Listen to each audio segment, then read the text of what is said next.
did edit it out all the times where he was like, okay. Like, I thought that was funny to me, man. Like, it's a little cringe. Like, what would you... Okay, all right. So, I ain't defending the guy by any means, but what would you do? Like, that must have been a little bit of a surreal moment, don't you think? I mean, Jeff Bezos, you know he's a space nerd. You know he watched Star Trek, just like everybody else did, right? You know, like, you know he knows he knows good and well who you just launched into space. Like, he must have had, like, a passing thought at some point, like, dude, I just launched Captain Kirk into space. And now he's sitting here telling me how awesome I am. Huh. That's a little... Okay. What would you say? I'd be like... Yeah, I know, it's cool, right? I did that, like, 3 months ago. It's pretty rad, right? Like, you can't... I mean, he didn't say that, right? He shouldn't be the one closing the hatch, though. Why not? I'm not sure if it was already discussed. We got into the... if this is the capsule stuff... Oh, Shinjal. Yeah, we discussed all this pretty in-depth, Kem. How are you doing today? Everything good? And the MS-18 stuff as well. Imaginary captain. Bro. Neon. Hey. If he wants to... it's fine. It's the captain. He's the captain. It's fine. It's Captain Kirk, okay?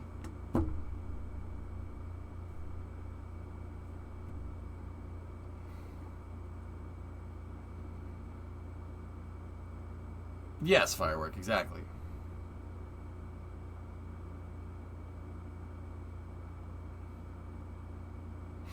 Alright. Anyway.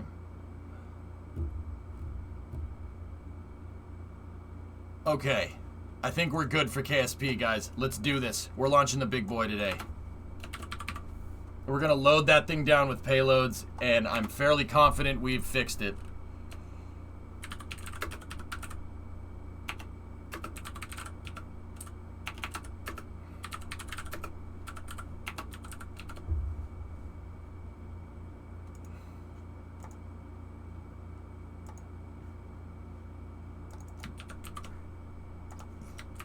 What's this?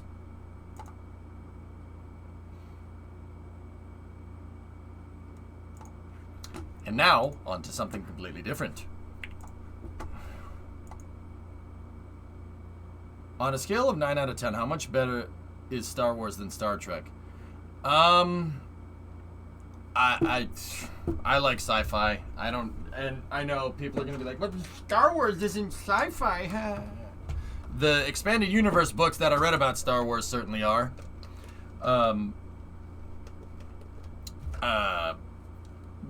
I'll be honest, I liked Star Wars first because I like movies. And don't get me wrong, there were a lot of really good Star Trek movies. Generations is my favorite Star Trek movie.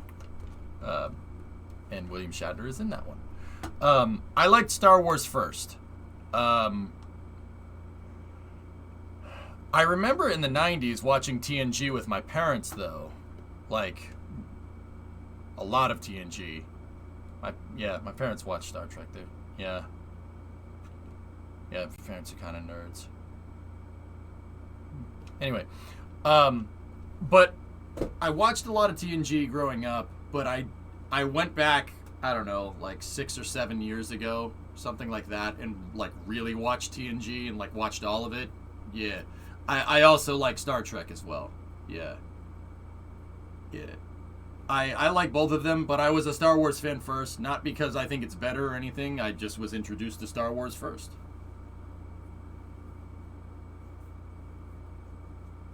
I think that the original series is good. TNG is, I like all of them. They're all pretty damn good. I really haven't dived too much into Deep Space Nine, to be honest with you, or what was the one with Janeway? I forget the name. Voyager. Sorry, excuse me.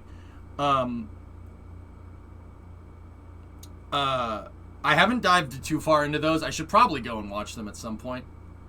Base hit by the Red Sox. Hell yeah. But I forgot what I was going to say. Sorry, the baseball game. I think... Oh, yeah, that's what I was going to say. I think that the next generation is much more of what Gene Roddenberry kind of wanted Star Trek to be. The original series doesn't really follow like his ideals for Star Trek because they had to change some things around to make it more entertaining. It's kind of funny how history repeats itself with the, J.J. Abrams movies. Interesting, right? That and lens flares. Lens flares everywhere. No. I think TNG is much more what Gene Roddenberry wanted Star Trek to be, but that's just a personal opinion. Enterprise, I heard, is really good, Vanguard, from everybody. Everybody that watches Enterprise says they like it, but it got fireflied, man. Star Trek is an excellent show. It's a shame it's no longer airing, and nobody can tell me it is. Yeah, yeah. I haven't watched the new Star Trek. I heard it starts out horrible. It gets better. Oh God, I'm gonna piss off some people saying this. I think the Orville is better. The Orville is better Star Trek than Star Trek. Please don't kill me.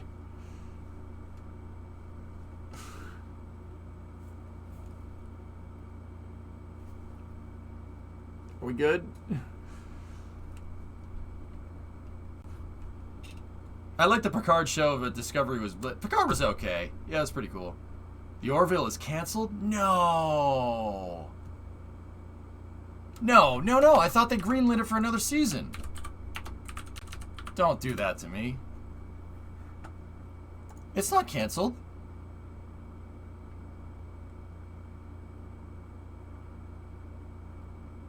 A third season on Fox is due to release on March 10th, 2022. Season 1 received generally negative reviews from critics. Yeah, that in this day and age, that means it's good. The Eagle has landed. Kyron, the $5. Thank you. Critics. Here's to the Orville. Hell yeah, man. Miji-sama! Konnichiwa. Tessa, what's up?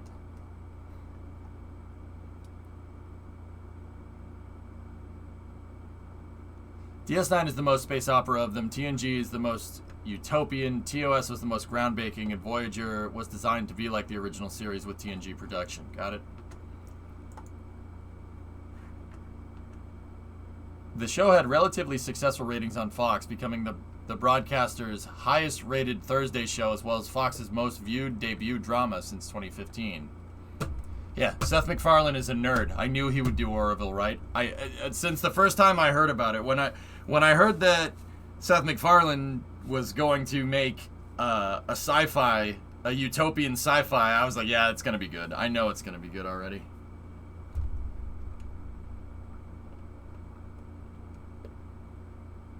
At first glance, the Orville seems like a parody akin to Spaceballs, but when you look beyond that, it's amazing, dude. It reminds me of TNG. It's perfect. Perfect utopian sci-fi. It's great.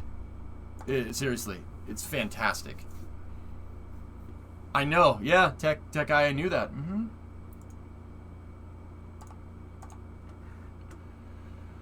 All right. With me, Deep Space Nine, the original series, TNG, Enterprise, Voyager. I don't know about Abrams Productions. Orville seems good. Yep. Yeah, I've only watched TOS and TNG, guys. Sorry, not enough time. That and Real Space Flight, I prefer to read about Real Space Flight because the stories from Real Space Flight are almost as good. But see, the difference is that they actually freaking happen, you know? Like, here, you want some stranger than fiction stuff? Check this out.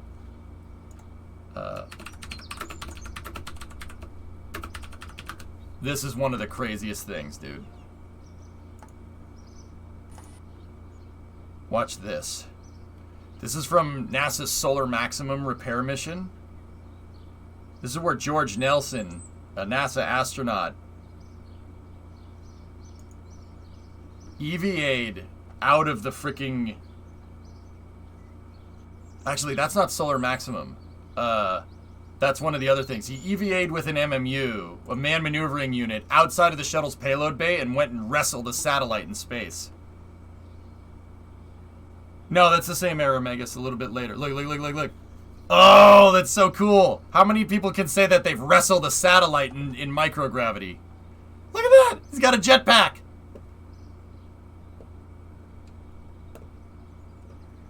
I've talked to this guy, Gek, and he was like, you're really excited about this. I'm like, bro, you wrestled a satellite in space. Not many people can say they've done that.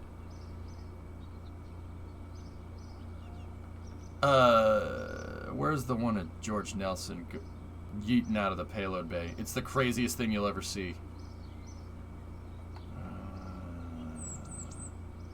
Maybe over here? Nope, not that one. Why don't they use jetpacks anymore in spacesuits? They do. That actually isn't George Nelson. That might be Bruce McCandless. There's Sally Ride. They do. Anytime they go out on EVA, they have the jetpacks, but it's there as a failsafe in case they become untethered. They can maneuver back to the station. They're called a safer unit, and they're derived from the man maneuvering unit. In terms of why don't they do this anymore?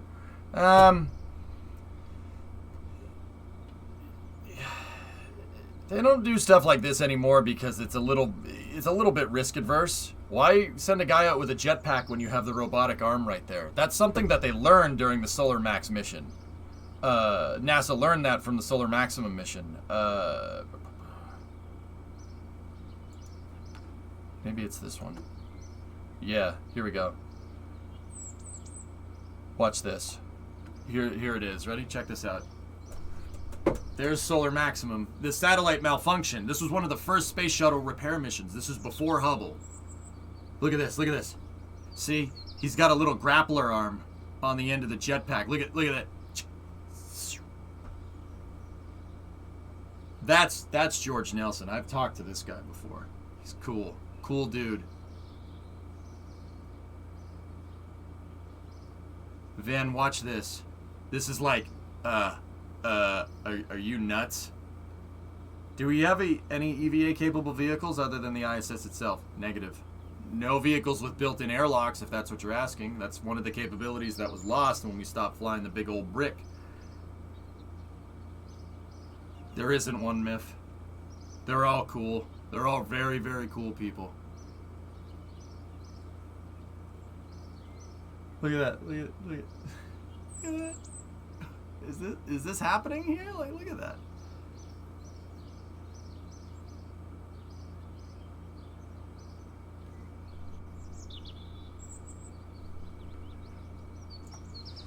Just like we done in the simulator, all the way up to the point here where we attempt to do a dock, and that. The T-pad hits that little pin that's sticking out and bounces right off. That's a view from the helmet-mounted camera. That's not close to the space shuttle. That's far away. The satellite initially was rotating at about 9/10 of a degree per second about its long axis before the attempts to grapple it.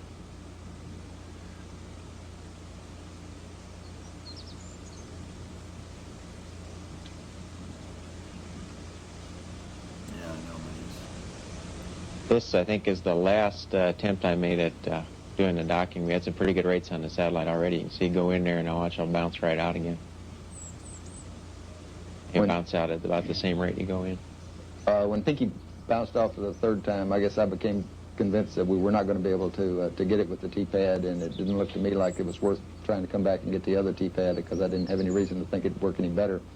We did have a rotating grapple up our sleeve, however, the satellite was tumbling end over end, as you can see here, and the grapple fixture is right under one of those solar arrays, so there's no way we'd be able to attempt the rotating grapple either. That was when I asked Pinky if he thought he could try grabbing hold of one of the solar arrays, which what he did here. And the MMU, again, performed flawlessly. It was a fairly easy task just to fly up and grab the solar array and walk out to the edge of it and try and stabilize the satellite. And when I let go of the satellite, we all thought we had it stabilized, but there was some energy in there someplace. It basically had stopped rotating in the pitch and yaw axes, and the only thing we had going was, it appeared to us, was that a little roll wrapped the long axis again, which is what we wanted. So we brought Pinky back in and attempted to go ahead and grapple it. However, when we went back, it actually developed more of a tumble again. However, this time it was in a mode that we thought we could gain access to the grapple fixture. We made about 4 attempts at it, and it was tumbling in such a fashion that TJ came within inches of getting it one time. I thought for sure he had it, and so it blossomed. Our TV camera did, that he uses for the grapple, and I really contributed that mostly with the reason that he actually didn't get a hold of it at that time. Is that ridiculous or what? The ground told us they thought they might be able to stabilize it, which was new data to us, and they gave us some fuel figures of what they needed, so we elected to go ahead and go along with that option and backed out and to try again another day. This is letting the bees out of their little house here, kind of. And then Crip wrangled the thing, steering the shuttle towards it, which was bananas. And then they went outside again and repaired Standing the thing. on the end of the remote manipulator on it, again, it's really a nice machine. This is from the electronics box. Thinking I took turns. Bananas, dude. Shuttle's so damn cool. It's so cool. There ain't nothing like that. Hopefully Starship can do something like that, man. Shoot. Movement is so slow, it seems like I could reach out and stop it with one finger. You basically can, Van, but it's not just about stabilizing the satellite. You gotta stop it. You gotta stop it from rotating so he could dock the grapple fixture with it. What Pinky's trying to do there is not dock to the satellite. He's trying to install an adapter piece on the side of the satellite so the arm can get at it.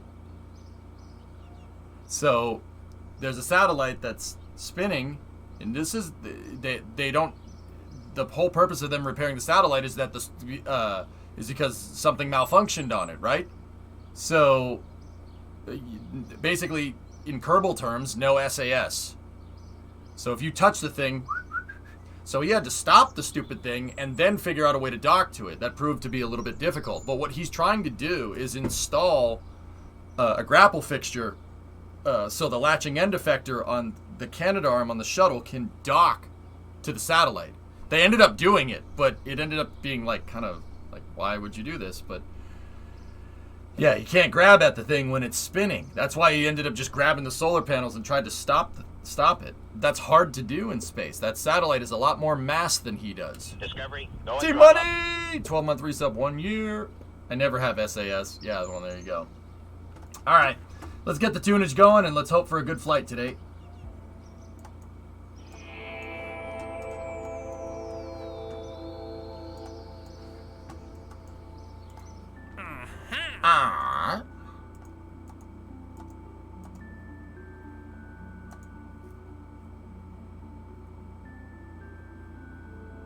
Still mad we didn't at least replace it with something of equal capability. Well, we have safer, Tron, but yeah, I see what you're saying. The MMU was not very efficient. It maybe has 100 meters a second delta V. What it was designed to do is assist in helping construct very complicated objects in space. They had plans with the space shuttle to basically build cities in space with that thing. That's where they eventually wanted to go. That's what they were thinking. Because if you have an avenue for getting into space that's fully reusable and can launch once a week, what the hell are you going to launch into space so much of? Well, what they wanted to do is use the shuttle to make big space stations. I mean, if only they had thought of coming up with an internet satellite constellation, right? And even then, they kind of did. There's Tidris. All right, we're gonna axe these 2 missions here. Those 2. We're gonna go after them. Let's see if we can take another one. Try to see if we can make some money back on this test flight.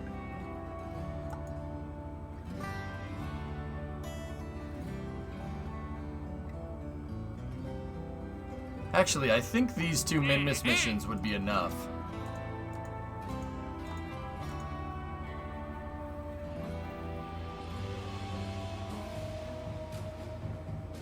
Alright, Megas, see you, buddy.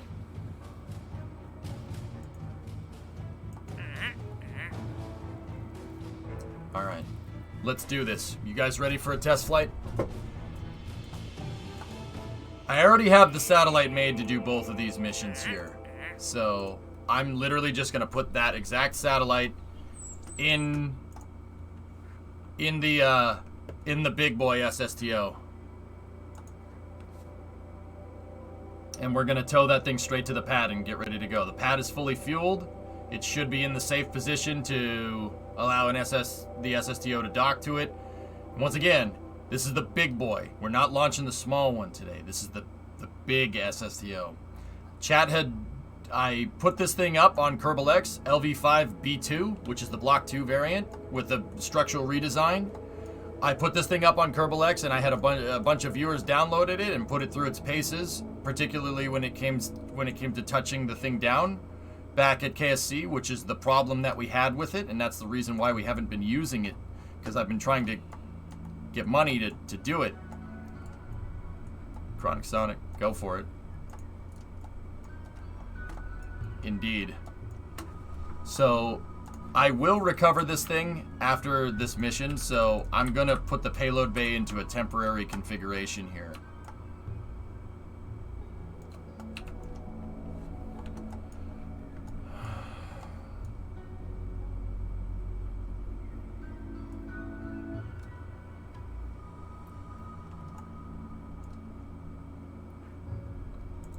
Alright. Let's merge the craft file with the payload here. It's funny because the initial idea for the MMU was more powerful than what ended up flying, and it was thought of during the Gemini program. I'm not cheating the payload in there, it's just pre-fit, dude. I don't have the integration systems to be able to put this in. The crane, this thing won't fit with the current cranes that I have predominant. Since when don't you integrate outside? The only time I really ever do this, dude, is on a first flight. If I want to reuse this thing, we're gonna have to make the move to full reuse, but I gotta make sure the friggin' thing works. There's the payload and the payload dispenser right there.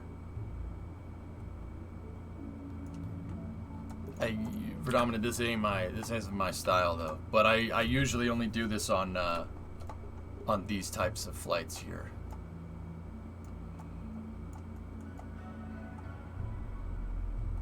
Oh man, that payload bay looks so ridiculously big. It's almost like not worth it launching with this thing into space with just this.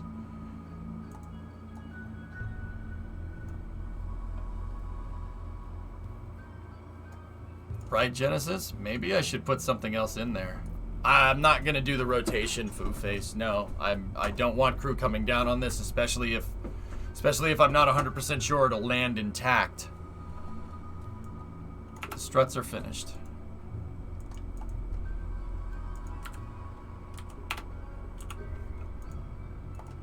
Send some fuel up for the station.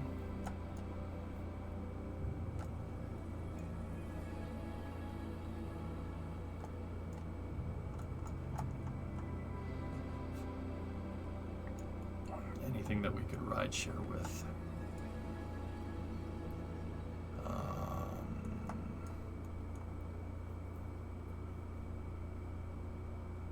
Put 3 in it. Okay. All right. Let's go see what other missions we can do.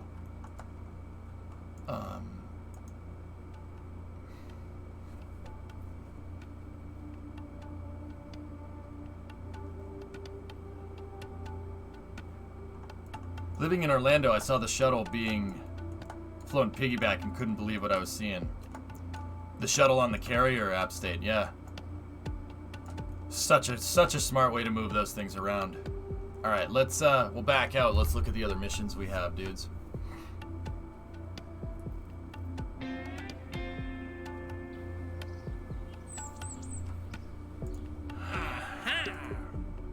So, I have that one satellite, and that one satellite should be able to axe both of these missions. 2 orbits around Minmus, 2 different orbits. We should be able to get at it. What other things do we have here?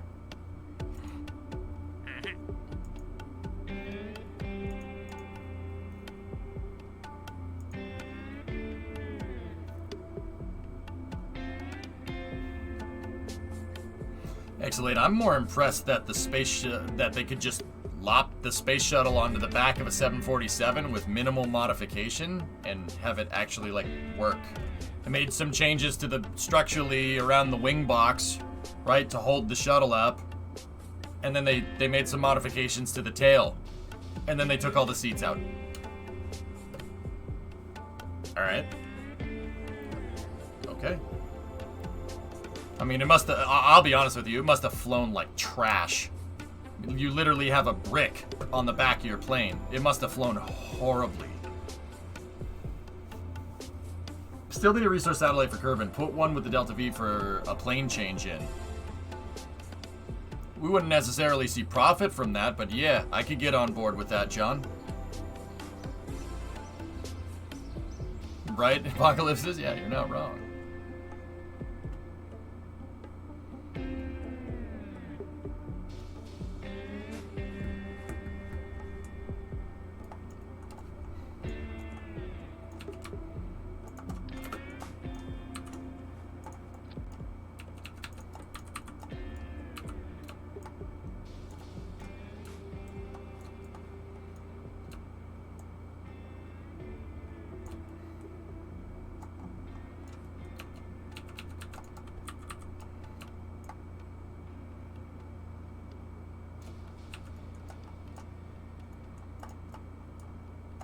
Would we still use a plane for the ground station deployments or just use this thing to do orbital drops? I would like to use the plane, Big Papa Bear. It would be better to have the dexterity to be able to go anywhere on Kerbin. I'd rather have that, and it's frankly a nice capability to have in case something, for whatever reason, like messes up and you land a spacecraft on the other side of the planet by accident. It's easy to be able to go and grab the damn thing. Yo, Haas, what's good, bro? What's up, man? Thank you for the raid. If you guys don't know, my buddy Haas been sick into the GTA RP lately, man. Hey, Corsa, what's going on? Corsa, what was Haas doing today? Also, did some pretty good narration on the Hoonigan Warthog video, if I do say so myself. Not bad, man. It was pretty good. Some love from Haas. Right on. Right on, Weibo. Doing good, man. Working on the boss. Hell yeah, dude. Cool, cool. Does the extra one need more Delta V? No, it has 1100 out of the box, John. We should be fine. It's Friday night racing tonight. Yep. All right, let's double ride share this thing. You guys know Haas. Give Haas a follow, dude. If you like watching some GTA RP stuff, he's your guy. He's very good at it. Haas, thank you very much for the raid, dude. And we'll go from there. Jonathan, I'll be honest, I'm probably going to take a break between KSP and I'm going to take a break between KSP and Friday Night Racing, just because after Friday Night Racing, I mean, it's going to be like an hour before, Lucy coverage starts with NASA TV, so this is going to be a very, very long stream, so I'm going to probably take a little bit of time after this thing flies. How was your drive across the country? It was alright.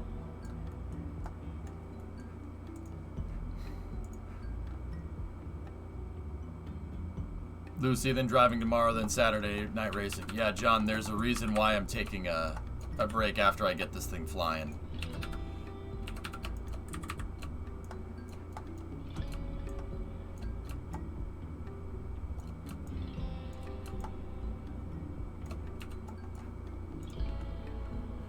Alright.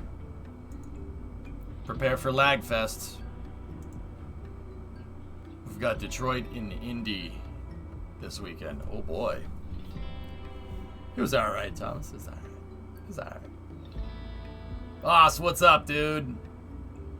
I said this yesterday, but even flying this thing for a little made me even more impressed with your flying abilities. Oh, thanks, man. I appreciate it. Haas, what's up, dude?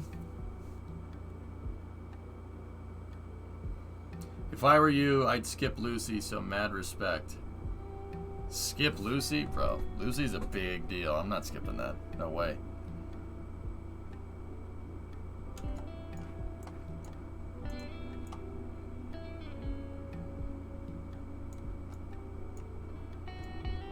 They're talking about moving the Detroit race downtown. The track looks lame. I wonder if it's the Formula One circuit.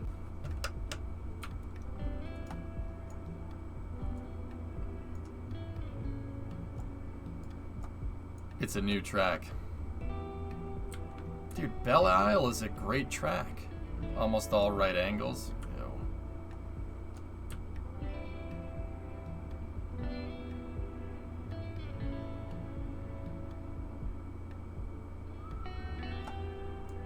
Okay, we gotta tow this thing over there and attach it to this.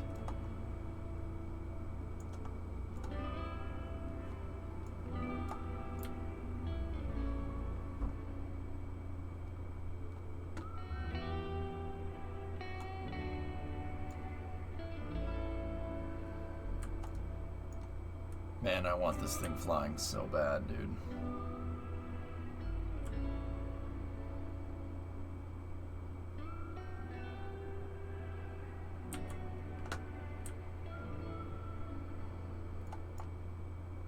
Let me see, Foo Face.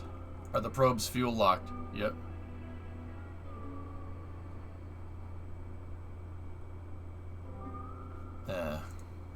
Has a lot of elevation change, Foo. That's almost the Formula One circuit. It's close.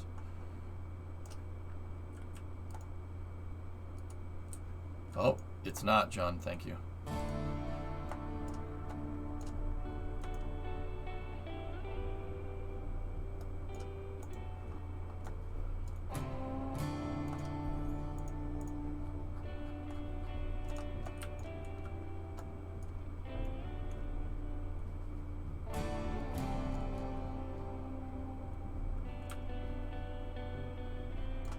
Yeah, King. Yeah. I'm gonna have it do the Minmish mission.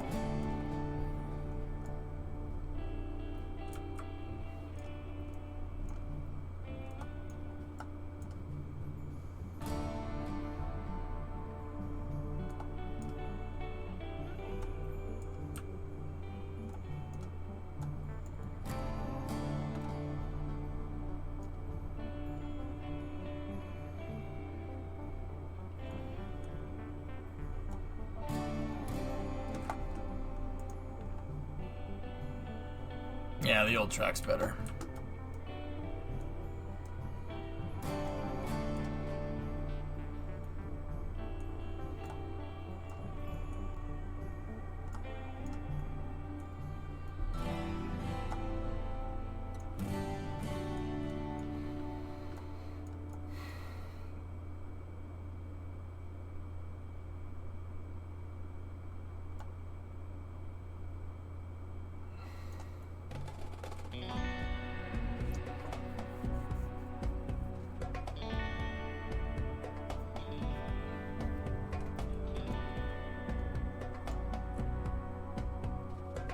A plane could let us do a planetary flyby in a resonant orbit and get the probe back. Just do a direct entry from Duna and go pick it up.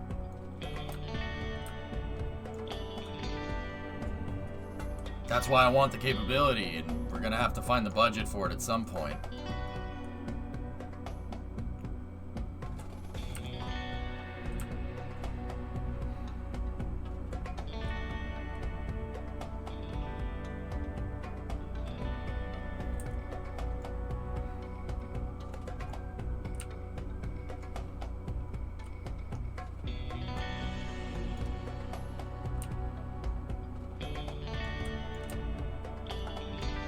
Sorry, this takes a second.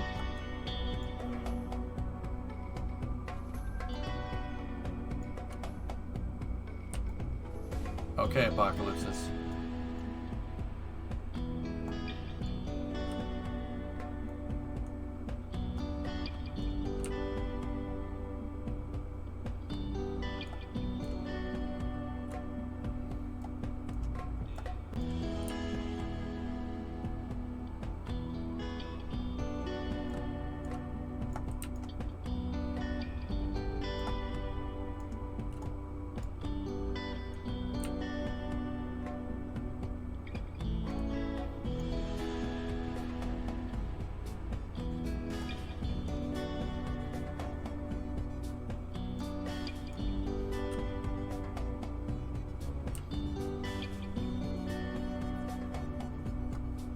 we just got to do kind of a little bit of a 3-point turn here.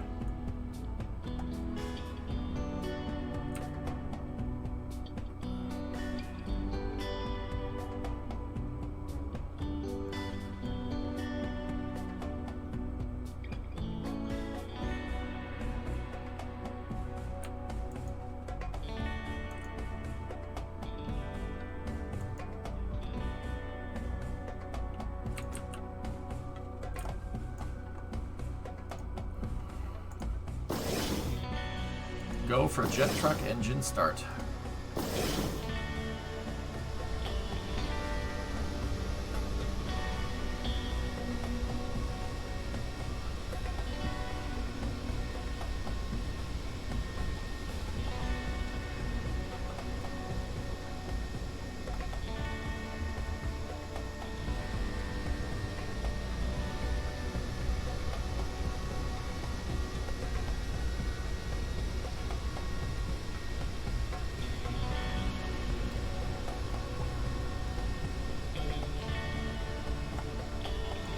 Hey, Just Space, what's going on, man? Has been a minute. How you doing?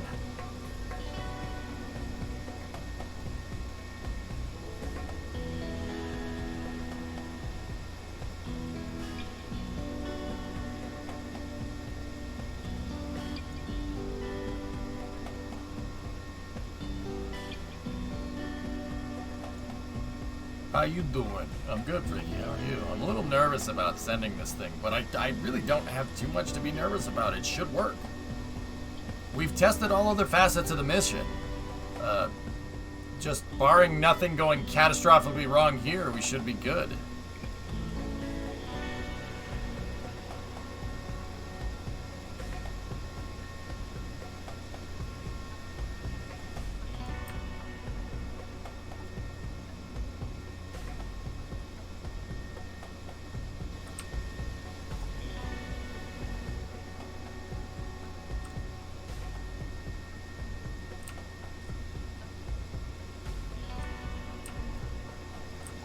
I hope not firework, but yeah.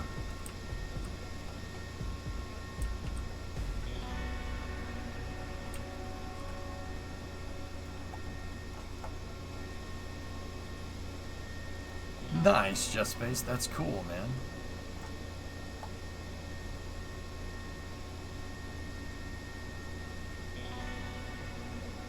Bonk. Bonka.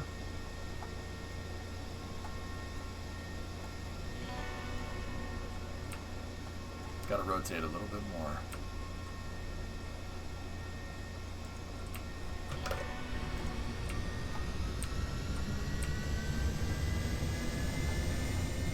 Look, these jet engines are the only way I can get this damn thing up the hill. Yo, Blood Fam, what's good, bro? You in Wisconsin yet?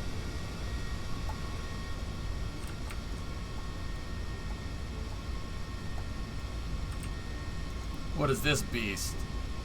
It's my heavy-duty, single-stage-to-orbit, fully reusable spacecraft.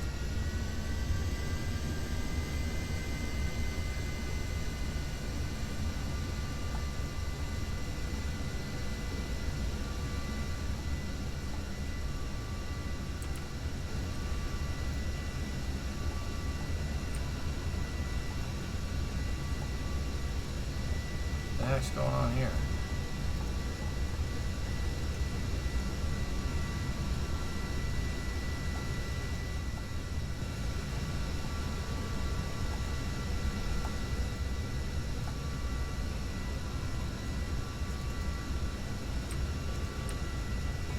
Got the landing gear stuff figured out? I hope so.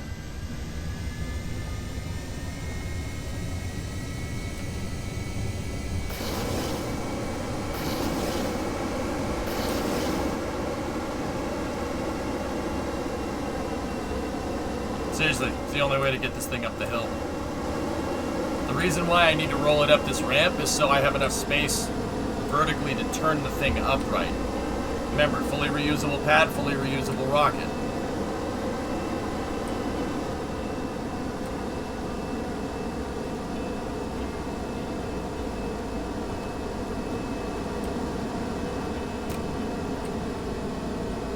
jet truck.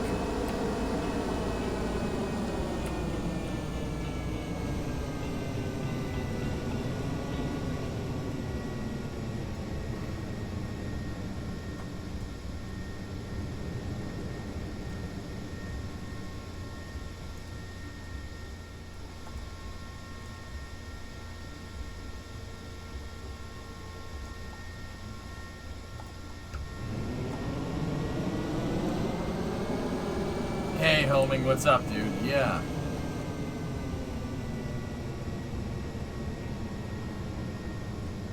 Are you a Sox fan? Yeah. I don't want to know. Landing gear test is happening now, I guess.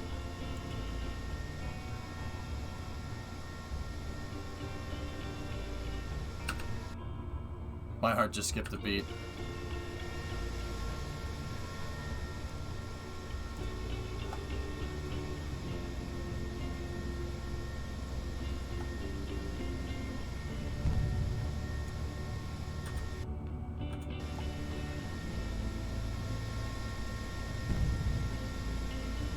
Those are my alignment air brakes.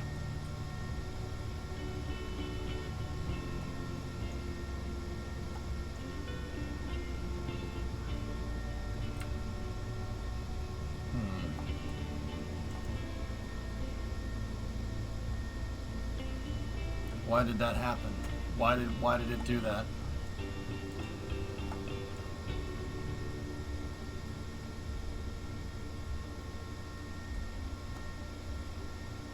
I have the game on, Bloodfin.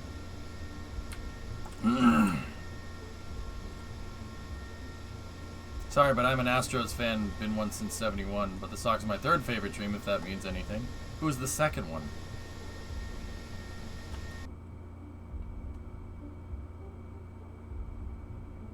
The Rangers? I'm sorry.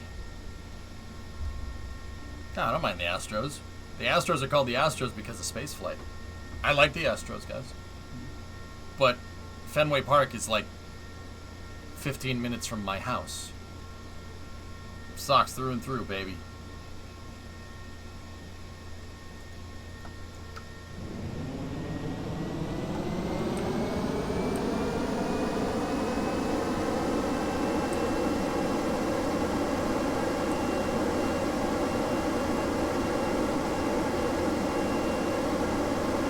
Fenway's a bucket list.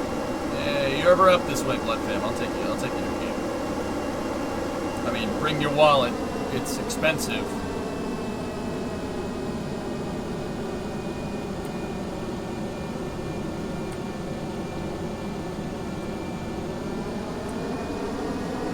Not spend it.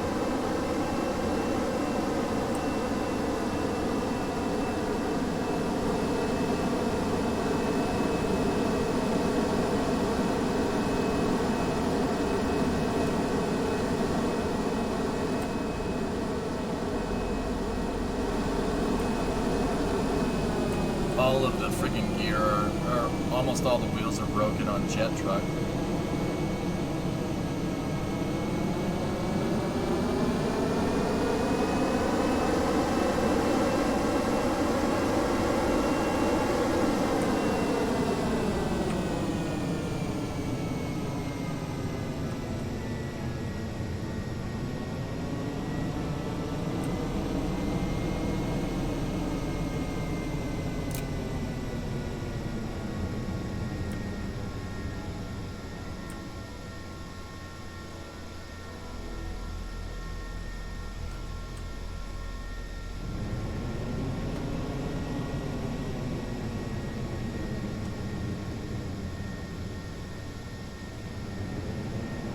I see the landing gear on the left. It's just in one of the grooves right here. Yeah, we might atomize the strut here.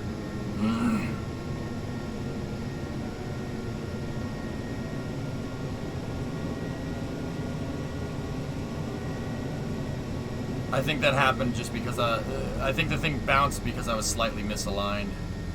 That's on me, fellas.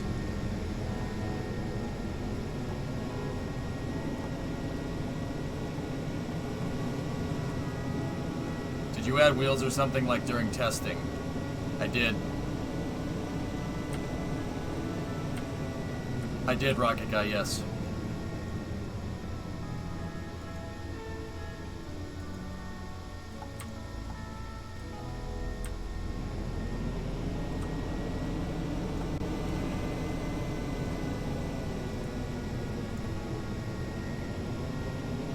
I'm pretty sure I've launched it with this wheel configuration, though, in the past, man.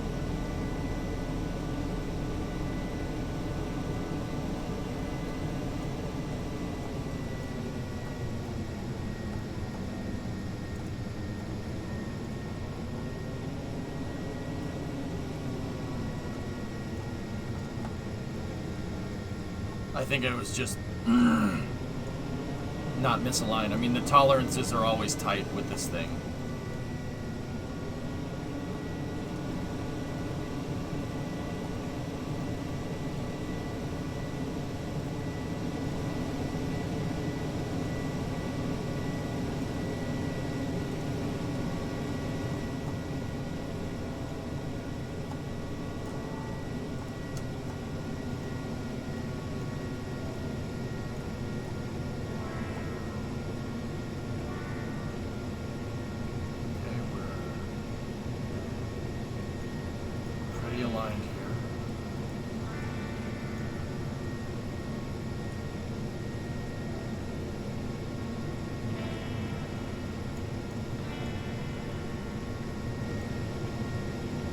Okay, there's a dock. Please don't explode.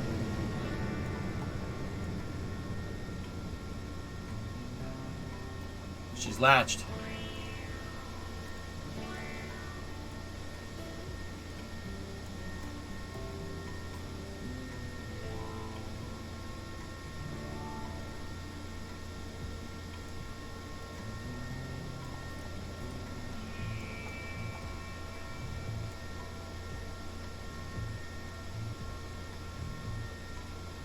Okay, and we're docked here.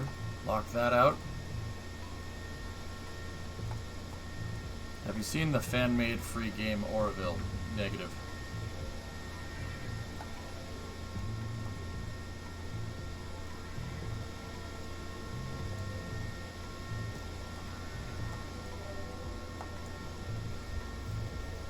But it makes sense to add I-beam guides to, like your old launch pads had. What are we going to align to, Duck? Hey, FV, 10-month resub. How you doing? I'm a little nervous right now. We're getting ready to launch the big boy. But, I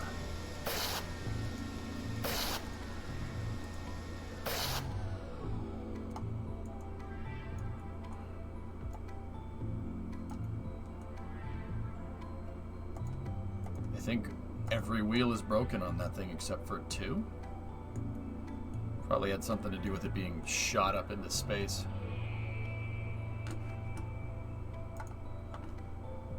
Figure you could use some America. Oh, Thunder Valley, hell yeah.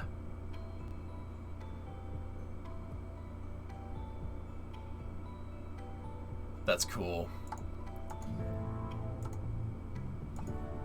Pretty awesome.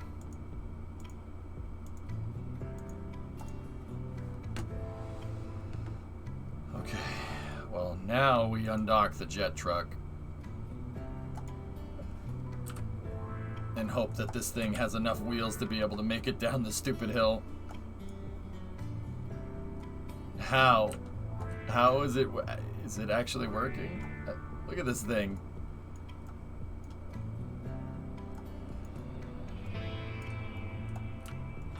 Hood track? No, not hood track. That's Thunder Valley, so that's Tennessee. There's not really much to use I-beams to line up with, Duck, that's all.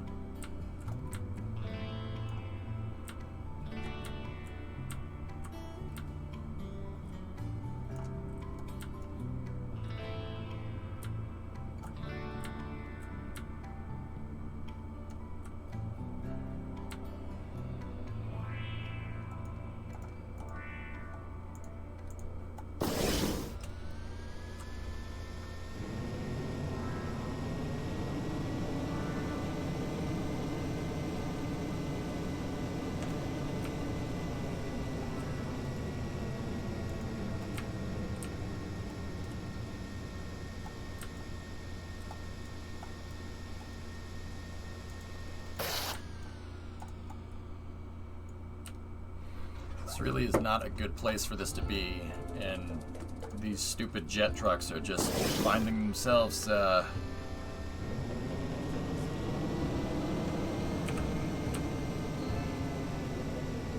to find themselves halfway off the ramp.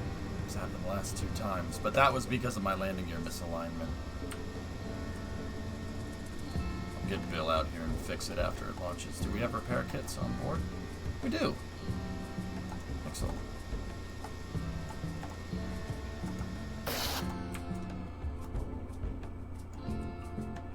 Okay, leave that there. Alright. We're going to proceed with the next step for vertication.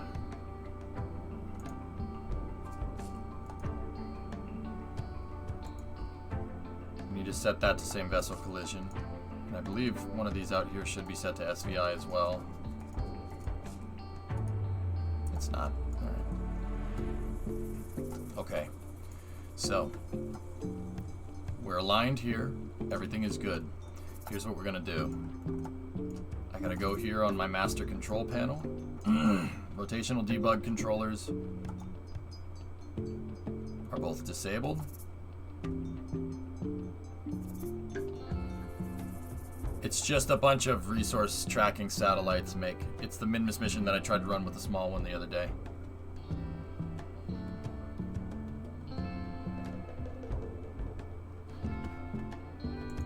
What's that, predominant? Yo, that's freaking cool, man. An F-150 Raptor Technic kit. I like that. That's really neat, man. Okay.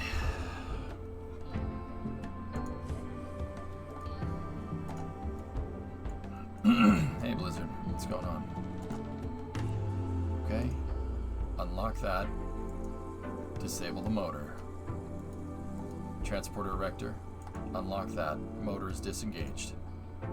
Okay. Retracting the gear on the SSTO. Only the stabilizer gear is left. Processing is complete.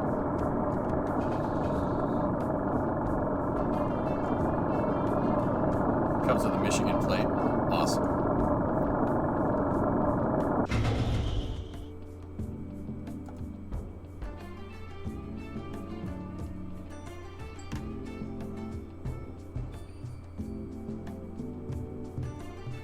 Transporter erector is online in the forward zeroed position.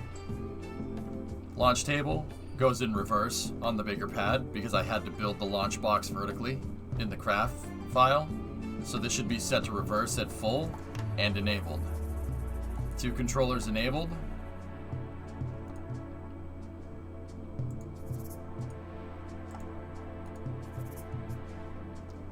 We are go for vertication.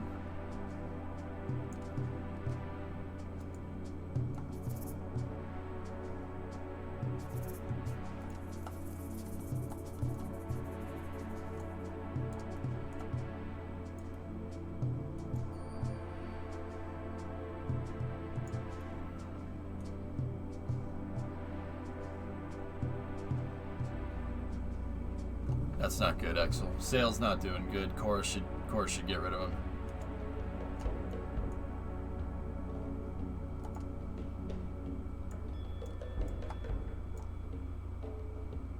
Force indicators on the LY60 alignment gear are reducing, indicating that the vehicle is moving into the vertical position.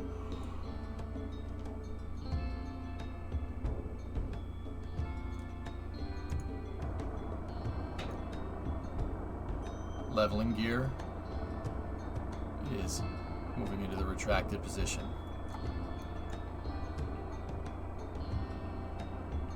Did you cover the Virgin shutdown in Space News? No. I didn't, Snickers. Elaborate. What flight is this of the big boy? This is the first flight with my redesigned Corsi. I had to redesign the thing because it kept blowing up on landing.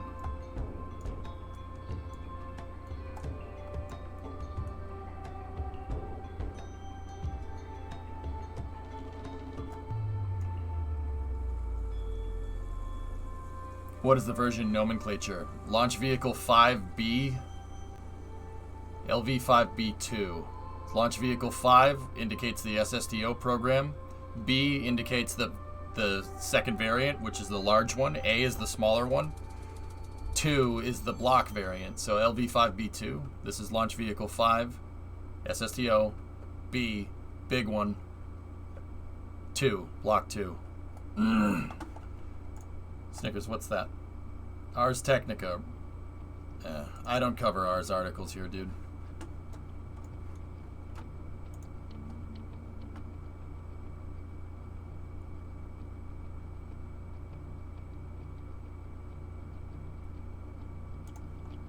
I'll cover that off stream, my guy.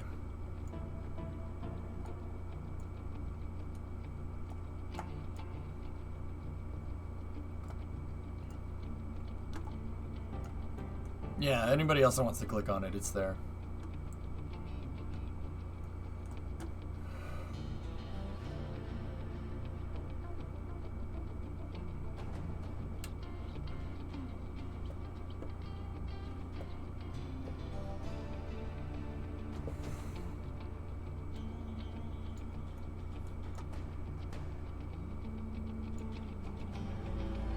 Yeah, liftoff has been one of the most reliable parts, French. It's just, this thing is like 300 tons with no fuel in it. I'm always worried anytime we're going to move around 300 tons of anything in this game.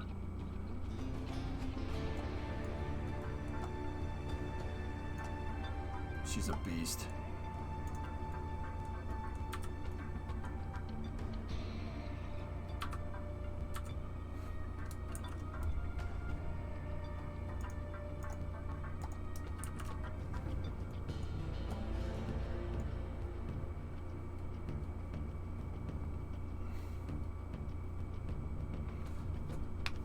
Sorry, didn't know. Oh, Snickers, don't worry about it. That's why I wasn't like, oh my god. I don't like Ars. You know, it's not that Ars articles are bad, and the sources might be good, but the guy never cites sources with who he's talking about. Over time, several of their articles, we've found that they've blatantly just made stuff up. Made stuff up for the clicks. I mean, I don't know about that article. That's why I said I'll read it, but I don't want to discuss it on stream, dude. Sometimes they say stuff that I know they're making up. Discovery, go at throttle up. Because, like, one, I can analyze the space program pretty well. I know how to do it. I know what's going on. Two, some of the things that guy talks about in his articles, I know people that work on the programs that he talks about, and yeah, he's 100% wrong. The analyzation on these is very speculative, very based off of conjecture. What a catch by Kike. Kike, my guy. But Snick, whatever. I mean, sometimes you do get good information there too. But what a catch by Kike. What a beast, man. Exel, you know about that guy? Kike is insane. Guy's freaking Superman. Where's this bird going? Low Kerbin orbit crafter to deploy 2 satellites. One of them's going to Minmus, one of them's going to polar orbit around Kerbin. There is no crew aboard. We have 2 satellites staged in the payload bay here. See him? Kike is ridiculous, Exel. Alignment is reading 89.8. You launching it? Gotta fuel it first, but yeah.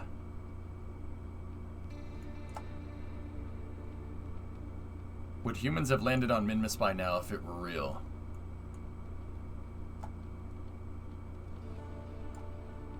What? Wait. Would really like to see an interview with some of the crane operators at Brownsville. Think that's right up your alley. I know some of them, Gorzy. Well, I know them from a guy who knows a guy, actually. It's twice removed, but I do know them. You finished the season at Ted Lasso yet? I did, John, yes?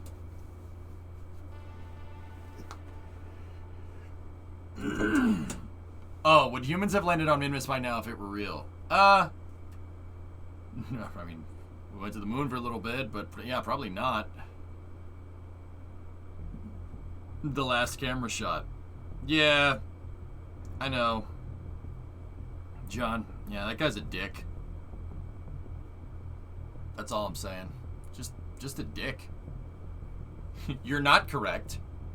You're an entitled piece of trash. Yeah, full stop. Yeah, like, I know you think, like, oh, I deserve that. No, you don't. You're an idiot.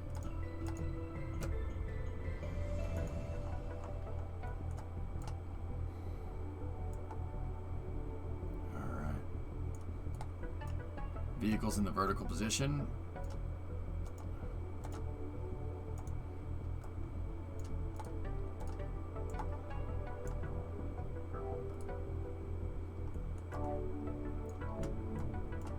Yeah, Velanoth, yeah, I'm with you on that one. Just be careful. I know you guys are doing good. I'm just going to say it because it needs to be said. Everybody here is fine. Just careful with spoilers, okay?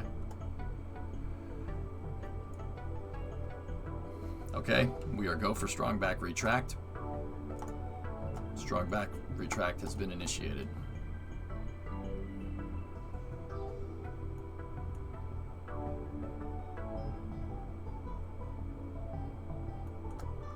We have to lock out the launch table.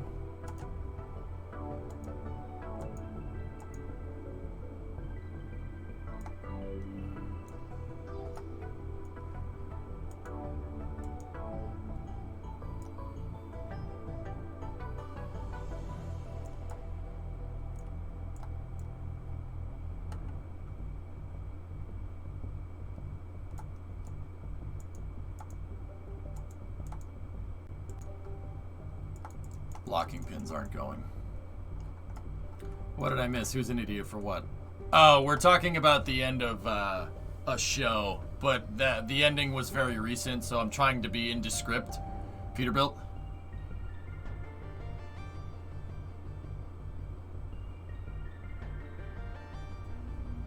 We'll wait until the transporter erector's in the lowered position to try and lock this out. I have to lock that robotic out. If I don't lock it out, guys,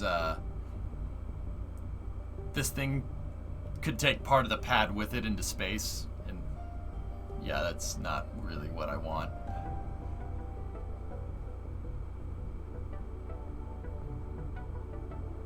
My rule of thumb on spoilers, Velanoth, is 2 months.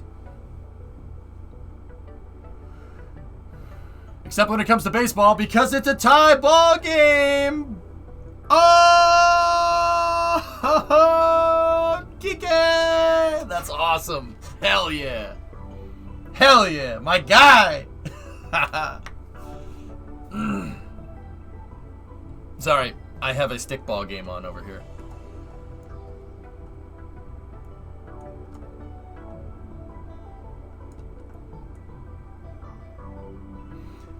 Yeah, my statute of limitations on spoilers is 2 months. After 2 months, man, that's your own fault. If you really cared that much about the show, you would have gotten around to it, you know?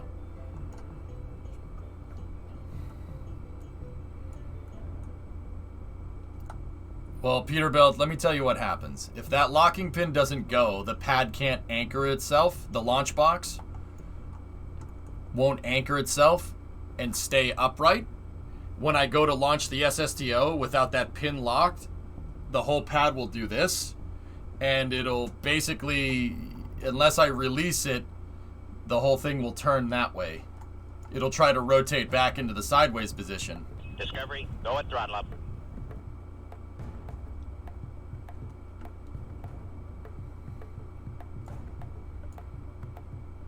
Launch box. What's up, Aardvark? 71-month resub. Thank you.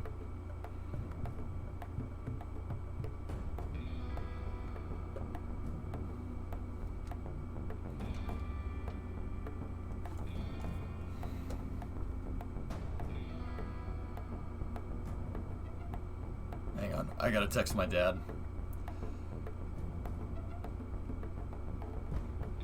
Kike is the GOAT.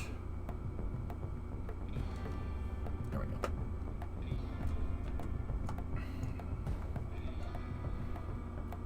Yeah, exactly, Jim. We're designed to get one stage into orbit. Stage 1 into orbit, not stage 0. Alright, well, that's retracting. Let's go down here. Min-Miss Reconnaissance Orbiter 2.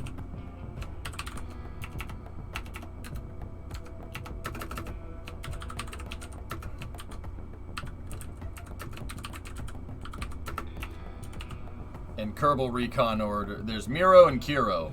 Kerbal Recon Orbiter 1. This is LV5B2. Version 1. This is basically 1.1 or block 2, I guess. 2 times Mark 6 SAT bus. 85 by 85 is where we're going to end up. We'll get the launch date up here in a second. Payload mass is 2.28. That's like 1/16th of this. Complex is Complex 1A. Can't remember the last time we launched something from 1A.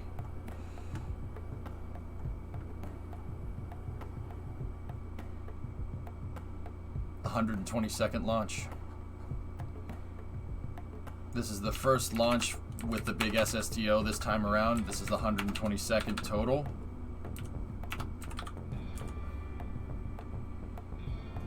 This is vehicle SN09. Jeb Star.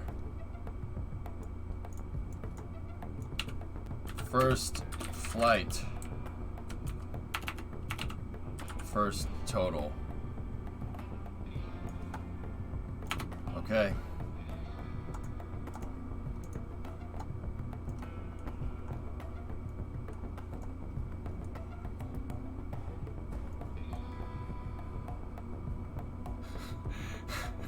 Tish.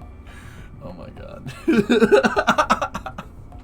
Okay, let's get the MET here. Year 5, day 269, 513. So we need... This thing's gonna take it. It takes a second to fuel it. It's a lot of fuel to move, dudes. So let's go to... Launch date is Y5, day 269, 05:25. Let's give it 11 minutes for fueling. It should be enough. 25 on the hour. We should be good. 25 on the hour in game. Wish I was this good at KSP. I have like 10,000 hours in this game. Ryakorio, don't worry. Trust me. Look at this and be inspired to be able to do better things in Kerbal.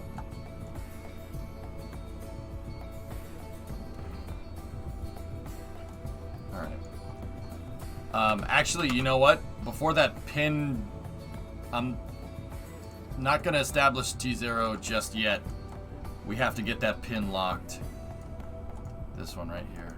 Lock it. Alright, let me go in here, disable both of those Cal controllers. That usually does it. And then hit it with a time warp.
Ooh, Altuve messed up.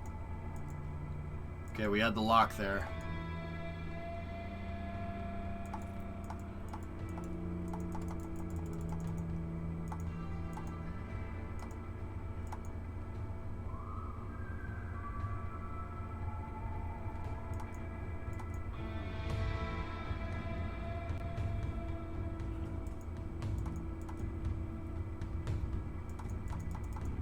Oh, I had it. Dang it. I had it.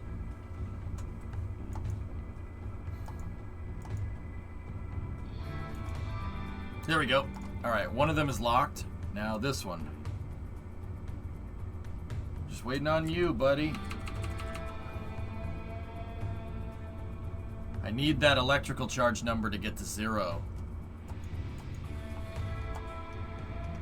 It doesn't want to. But yeah, overdrive, it was good.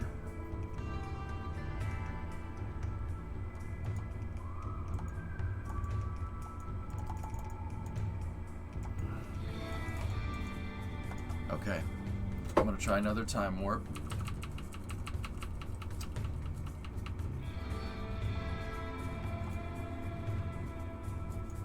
Sometimes time warping will fix it, but it thinks the hinge is moving because it's like, it's jiggling around. Kerbal's doing a little jiggly boy thing here. And because it thinks it's moving, it won't let me lock it. Today we feel the blackness of space.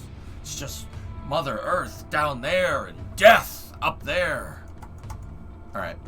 We'll scene reload.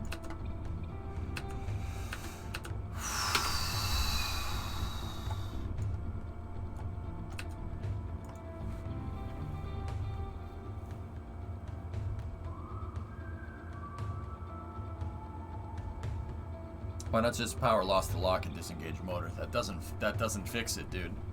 It's not losing power. I disabled the motor. Kerbal thinks that's something different, Rocket Guy, for whatever reason. I don't know, brother.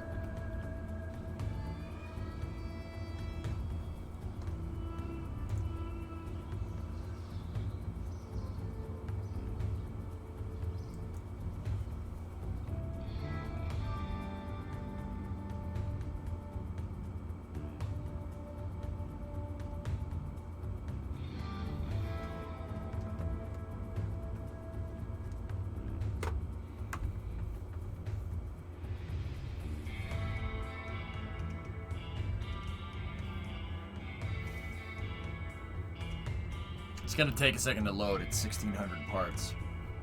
You gotta push the little yellow button to load it.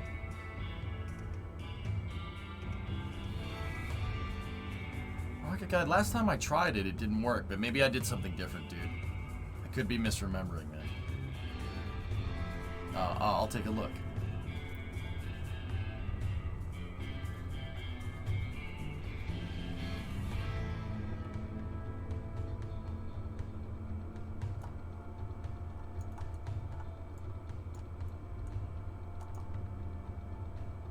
So you want it lock on power loss, disable the motor. Oh, that's another run scored. I didn't want to do somersaults or catch Skittles. I wanted to look out the window.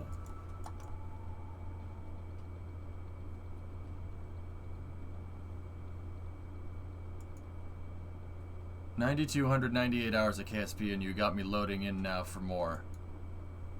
Yeah, I know. I do that.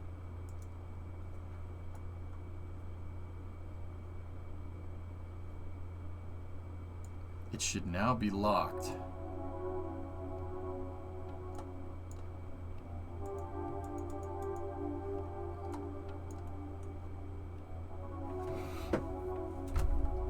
Alright. Well, if that's the case, we're gonna look at the spaghetti, dude. Let's see. Let's confirm this right now.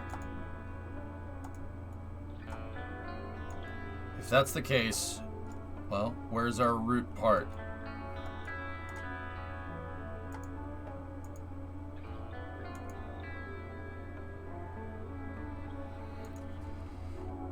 Root part is reading it as that.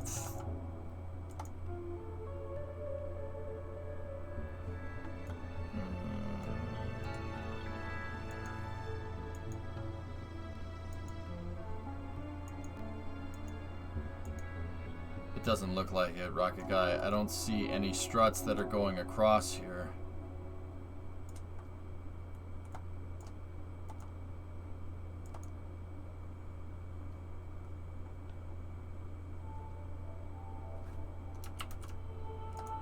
from my experience, dude, if that's... This is the... Sarge, we're listening to the RimWorld soundtrack, dude.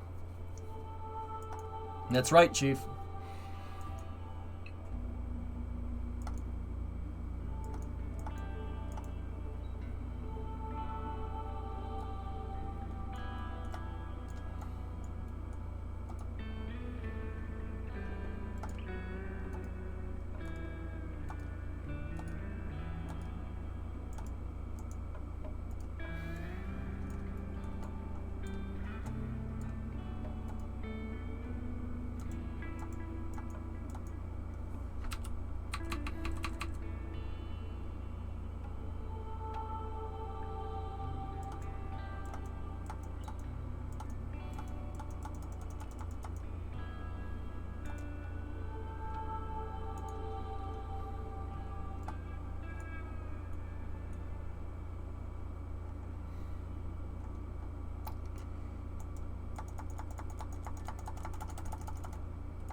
Sometimes, like, setting the strut does it.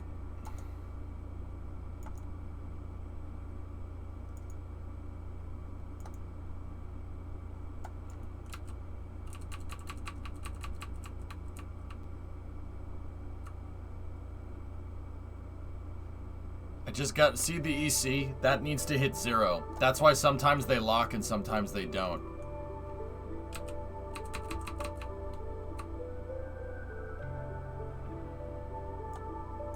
Because you're using electrical charge. Any amount of damping help?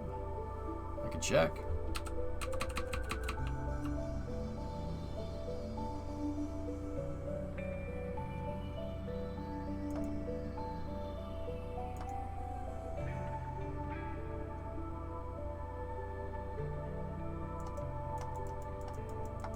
Hey Randy, what's going on?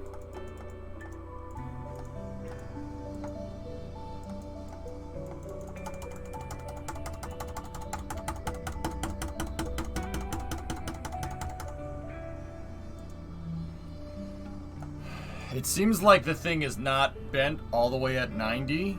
Maybe if I fueled the vehicle, it'd bend it all the way over. Almost there.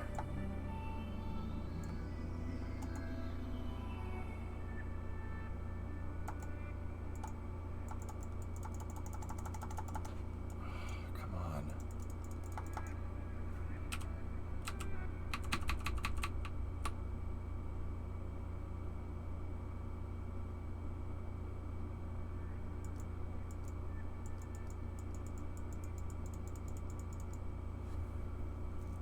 Alright, Gex, see you, buddy. Why is it glitchy? Yeah, it's because the robotics are being weird. I don't know. See, the fact that it's like moving between 89.9 and 90 and back and forth means that the hinge is... Something is preventing the hinge from fully closing. And I'm not exactly sure why. It should be completely lined up, but... We have a locking pin problem, Pendo.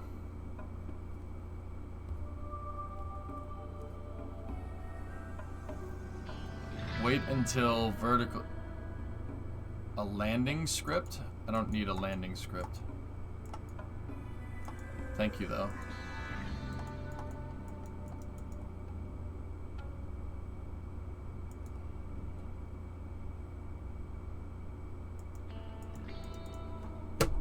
She doesn't want to lock, dudes. I can't launch it without that thing locked. It will take the pad with us, I'm telling you. There's no way that these hydraulics, these 4 hydraulics, are enough to be able to combat the thrust of 14 shuttle engines.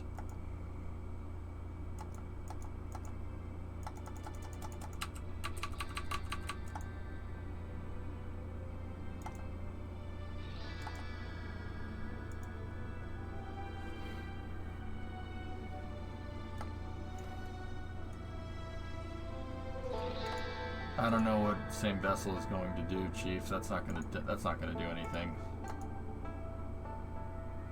That number needs to get to 0 and it needs to stay at 0.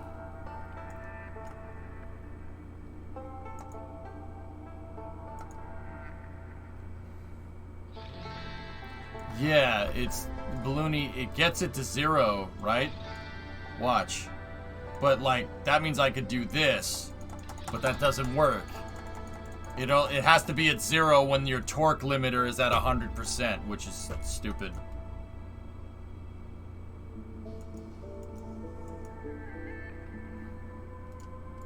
Jiggle the craft with RCS. I don't think that's going to do anything. Fueling it. See, it's at 89.9, so this thing was originally like straight up, right? And then it's got to do this, right? And it's not. It's like this. If I fuel the vehicle, it might do it. So we'll go for fueling. We'll fuel it and we'll see what happens. Is your retracted piston on that side supposed to be shifted?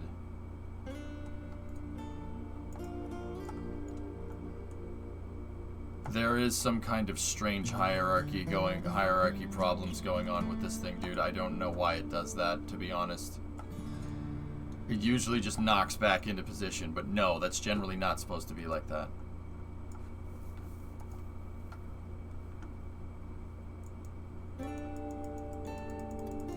Yeah, we'll start trickling the fuel in. We'll see what happens.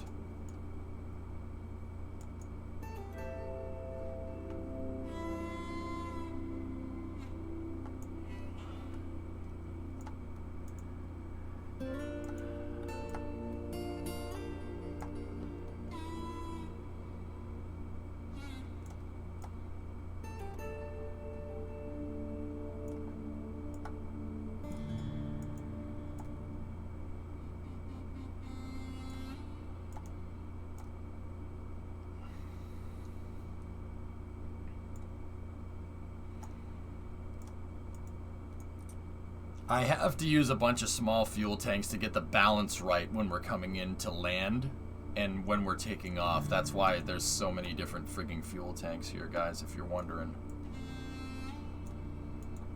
When you have a craft this big in a game that's not designed to have a craft this big or have a craft do what we're trying to do here, you have to do kind of some crazy tomfoolery to get it to work correctly.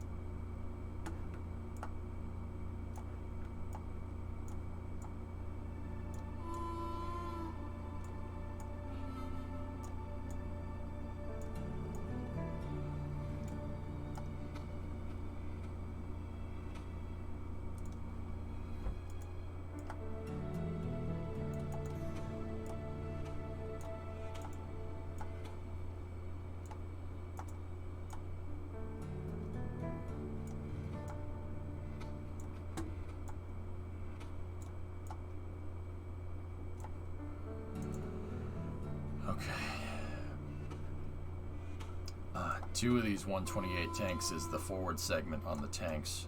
We should have 4 S4 128s over here, and then 4 S4 256s right here.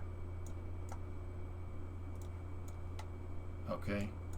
Chat, we are go for fueling, but we do have to be cognizant here that we are in a no-go state to launch because the pin won't lock out. I'm hoping that fueling up the vehicle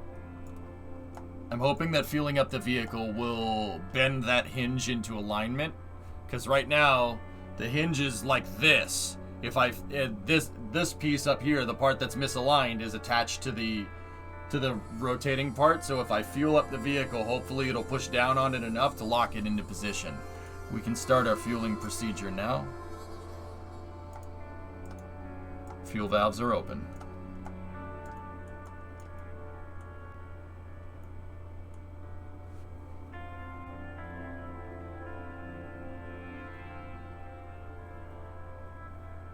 Where's the strong? It won't fall, Pembo. I'm not worried about that.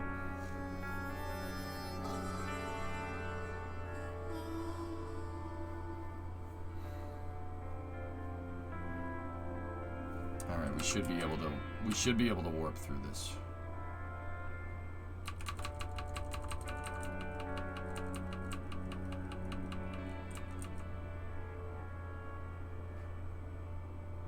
rates on the vehicle during fueling seem to be okay. I'm not gonna...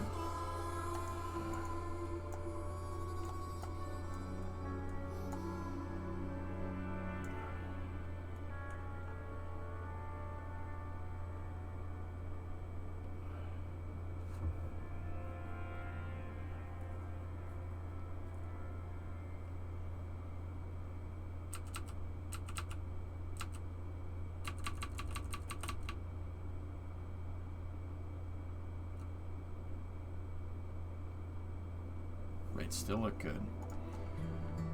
Alright, let's see if she locks. Ready?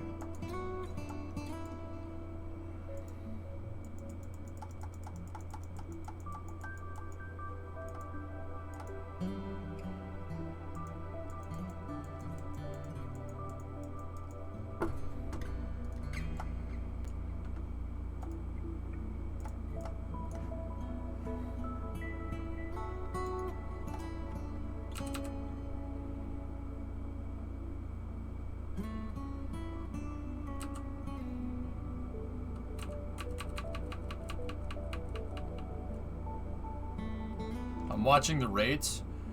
I'm watching after because after we fuel, we're shifting fuel around, so the mass is moving around.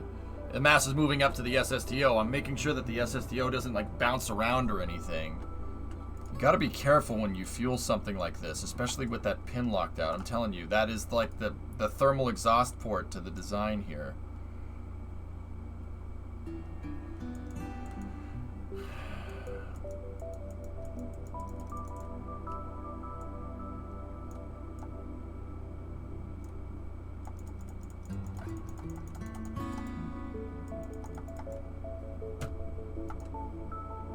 This is RimWorld, Remy.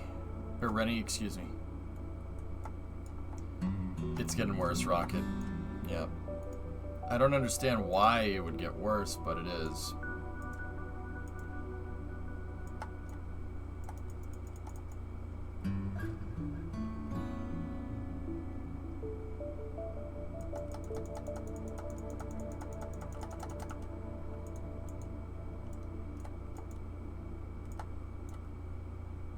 See, the electrical consumption rate is going up, which means, I don't know.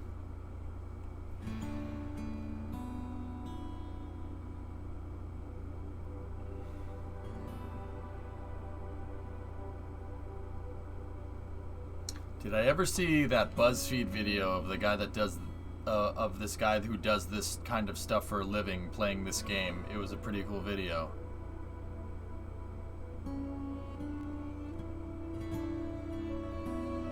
Yeah, Rocket, it's gonna take some time, dude.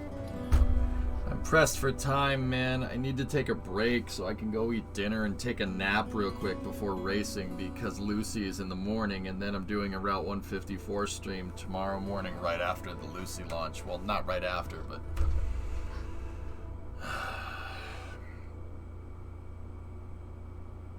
time is not on our side right now. Would activating SAS help? Well, I don't know. Let's check.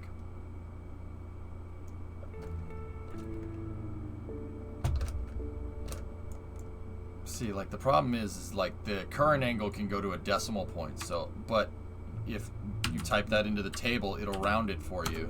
See? So stupid.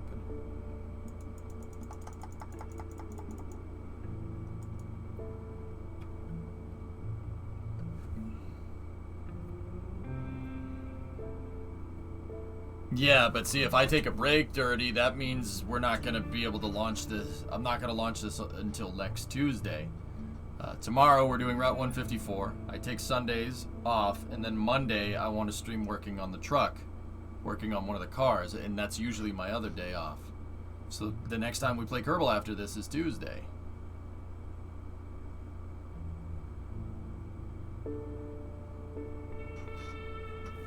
Time is also not really a constraint for Jetstar, so a break here will not make or break the program at this time. Can you take some load off of it with some of the other pistons? I'd have to detank the thing, man. We'd have to start detanking.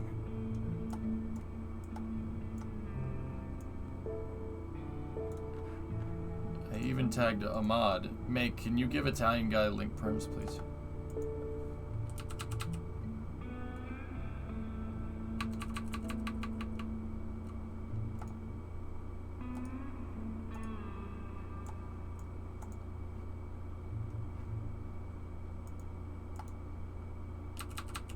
Italian guy, post that thing, man.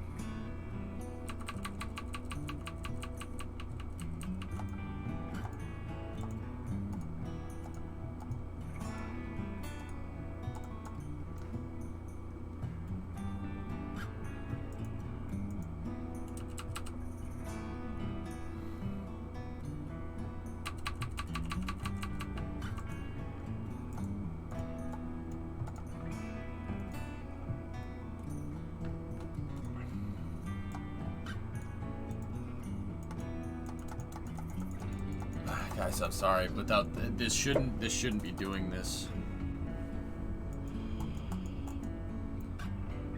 Yeah, maybe firework. Kraken striking like that probably didn't help this. It probably bent something.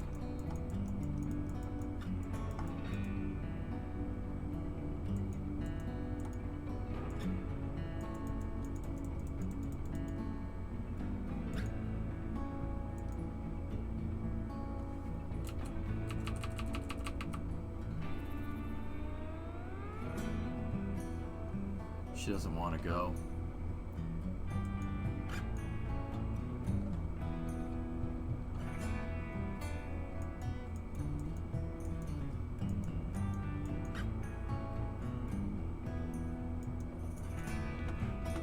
Oh, Italian guy, that's what you mean. I thought you were talking about somebody that plays Kerbal for a living. You're talking about somebody that works at NASA playing KSP. That's cool. Can you use the lifting arm to push it into the perfect position? I'm not sure, man. I don't think so. From what I could tell, loading this thing down bent it. I don't understand how loading the SSTO down took the hinge, which is telling me that it's at minus 89.8 and it should be at 90. So that means it should be 90 degrees. If it's at 89.8, that means it's up like this. Loading it down bent it that way.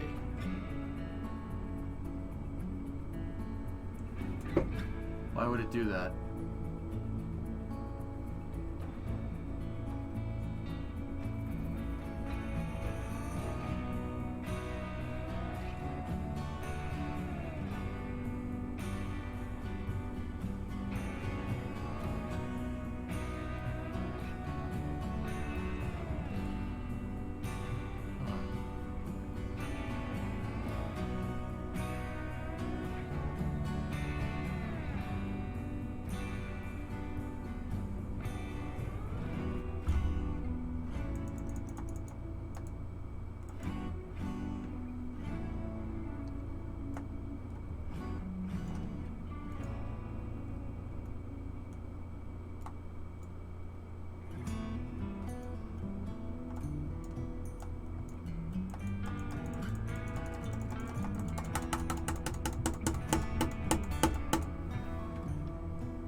Why would that be bending upward? Oh, I know what's going on. So, okay, here's the hinge, right? The hinge is connected like this to the launch box, right? If the launch box is only touching the ground over here for whatever reason and not touching the ground here, or no, if it's only touching the ground here and not touching the ground right there, that means the launch box is leaning this way. If it's leaning that way, that would put shear force on the hinge, particularly a force in this direction, and it would try to bend it like that. That's why the hinge that's right here is up, right? But if we look at our body rates, we're at 89.4, which means the SSTO is like this. It's not perfectly straight up. It's like this. It's bending the whole pad. And if you actually just kind of look at it, it looks like it's leaning this way, right? That lean this way is what's bending that hinge out of place. That's why it's bending up. And then when we loaded it down, it bent it up even more. I'm not sure how to fix that.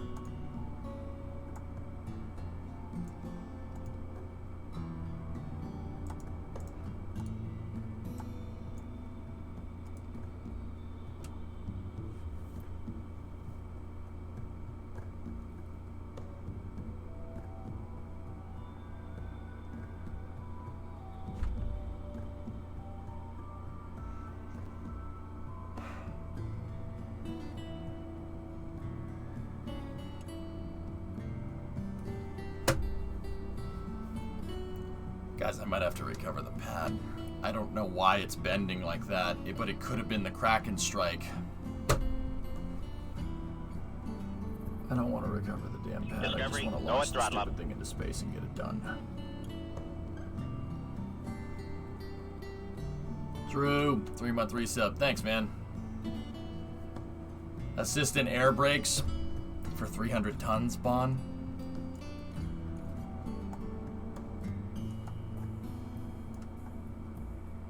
With everything else locked, what is not locking that hinge do? Well, Rocket Guy, how I have my fuel tank set up, or how I have this part up here, well, no, the landing gear. When you lock this thing into place, right? If you don't time warp through fueling operations, the nose cone will stay strutted to the fuel farm, essentially acting as a vehicle stabilization system. It works like a VSS. Then when you undock the vehicle, doesn't matter anymore. It just keeps going. Well, in this particular case, it's my landing gear. I'm trying to get my landing gear to auto strut through that thing, to auto strut to the tanks, so when I go to launch, this thing doesn't take the launch box with it on its pivoting axis and then end up trying to launch this thing at the VAB.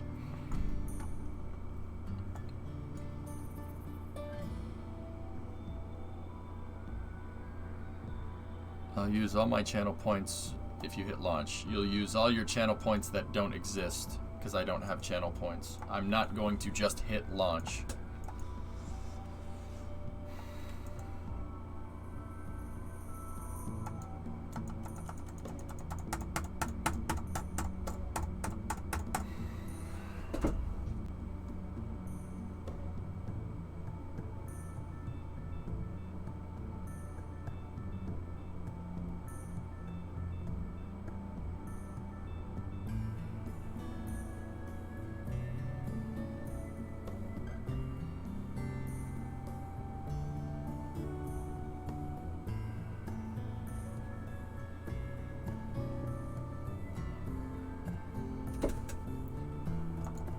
I'm gonna try for one more scene reload. If it works, we'll go. If not, we'll scrub it and do this on Tuesday. I can change scenes, French. That's fine.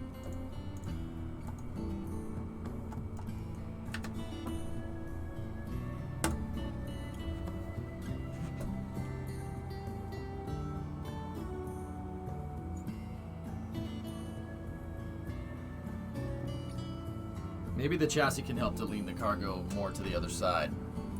It's not really how, I mean, generally I really don't have stuff that can rock back and forth on the SSTO, you know?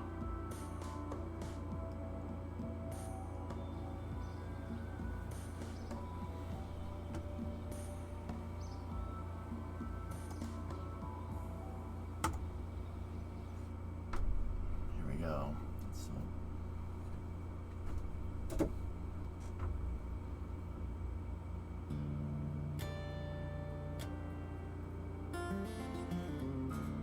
I'm super nervous, dude.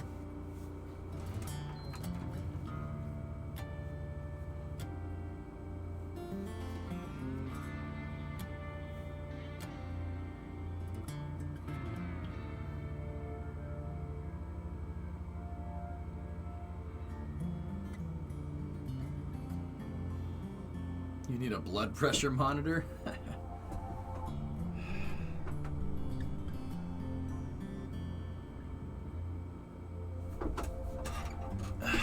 on, baby.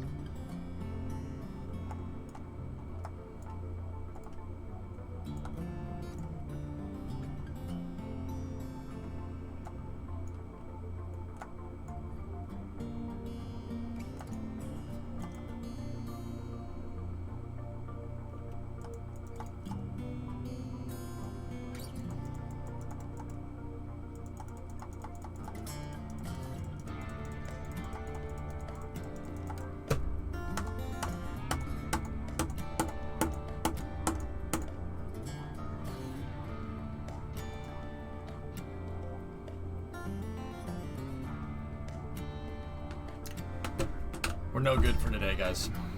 I gotta scrub. I gotta scrub that thing.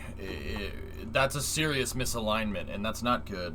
And I should have just recovered the pad when we crack and struck it. That would have been the smart thing to do, but hindsight's 2020. I really wanted to see this thing go today. I'll leave it out on the pad, guys. I'll leave it out on the pad, and we'll go from there. We'll get back to this on Tuesday. I want to get back to this right away. Solving this problem, if I have to bring the thing back down, redo the jet truck, take it off the pad, recover the whole thing, is going to take a while. So we're hitting KSP at noontime on Tuesday, and we'll target a launch right after Space News on Tuesday. I can't get those. If this thing needs to lock, it's so close, but it's bending the launch plate just a little teeny bit. It's just a little bit out. I don't know why. Maybe it has to do with that piston being misaligned. Maybe it could be the Kraken strike. I'm sure the SSTO bouncing on the pad probably had something to do with it. When will we be looking at the truck brakes? Monday. Monday we'll take a look at the brakes. I'm gonna try to make a run down to the junkyard for truck parts in the morning, John. I'm gonna go down to the pick and pull, grab some more pieces that I need to fix the rest of the stuff on the truck. There's a bunch of small things. The big glaring one is the steering column, because I'll be honest with you, I have a starter button wired bypassing the ignition, so you start it with a little button. The key doesn't work. The whole key barrel ignition system is screwed.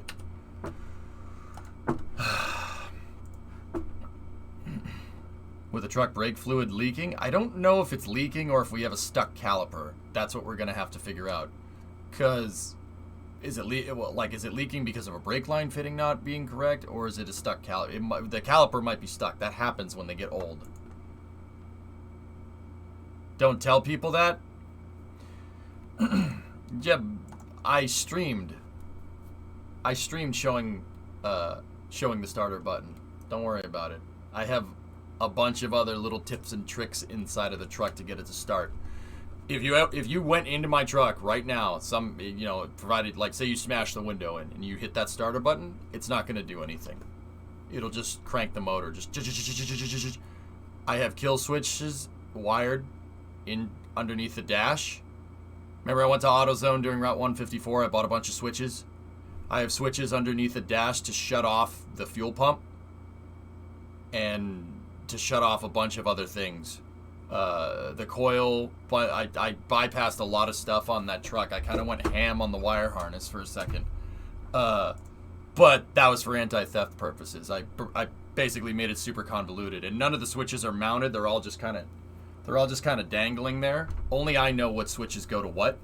So when I fix the column and get the keys and everything all fixed, what I'm going to do is just undo all my switches and just reconnect all the wires.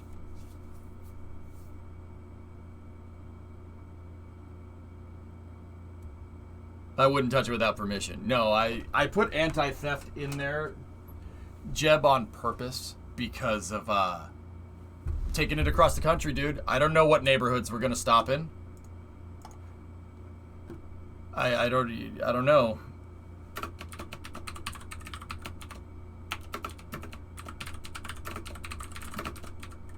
I don't know what neighborhoods we're gonna stop in. Dude, I had the truck parked in Compton for a night.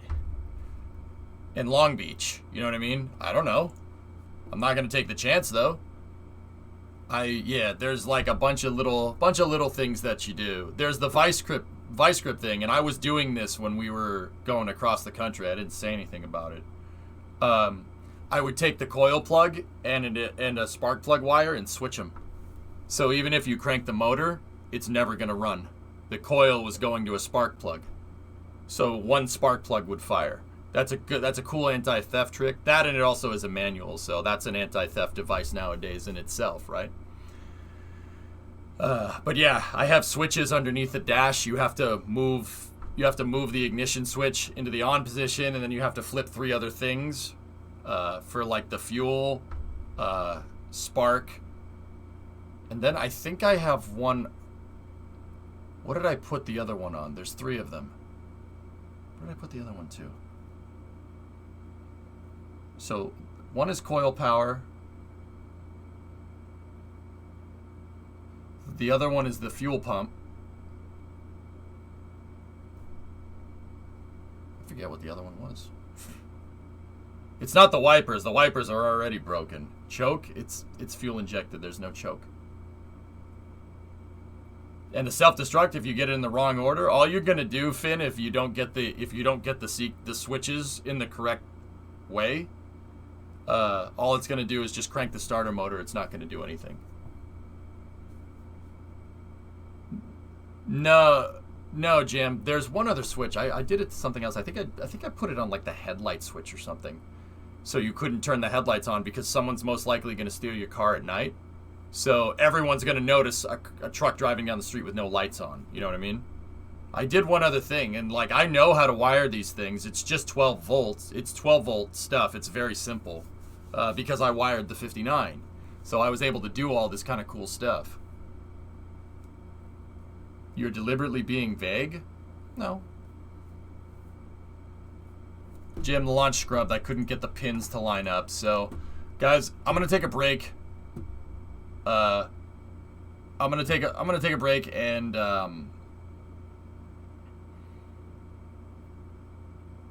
I'll be back for racing in like an hour and a half. Okay, I'm just gonna go take a nap. I'm gonna be streaming a lot over the next 24 hours.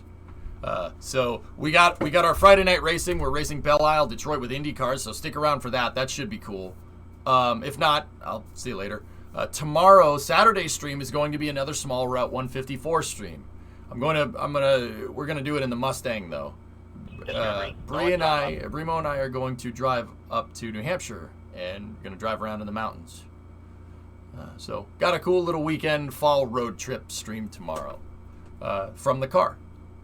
So that should be good. But before that, we have the Lucy launch coverage here on my end. When does the Lucy launch go?